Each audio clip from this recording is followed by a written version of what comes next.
আমাদের বিরোধী মহলে অনেকে বলেন যে জামাতের আকীদা ঠিক নাই, একটু ব্যাখ্যা করলে উপকৃত হব। আচ্ছা, আমি আমার আকীদাটা আগে বলি।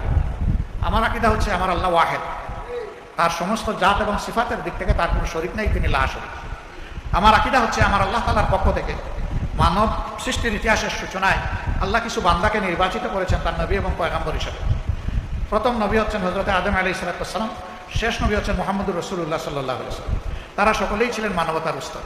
আমার আকীদা হচ্ছে এই সমস্ত নবী পয়গম্বরগণ সরাসরি আল্লাহর ওহী দ্বারা নিয়ন্ত্রিত এবং পরিচালিত ছিলেন। অতীতের ওহীগুলা অবিকল এখন বিদ্যমান নেই, বিদ্যমান আছে আল্লাহর দেওয়া পূর্ণাঙ্গ হেদায়েতের কিতাব আল কোরআন। এটি আমার আকীদা। আমার আকীদা হচ্ছে যে আল্লাহ তাআলার আনুগত্যের সর্বোত্তম নমুনা হচ্ছে মুহাম্মদুর রাসূলুল্লাহ সাল্লাল্লাহু আলাইহি ওয়াসাল্লাম।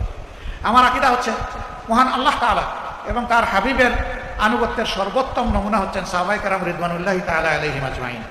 ভাই, আমার আকীদায় দোষ থাকলে চিঠি লিখে একটু আমারে জানাই দিন।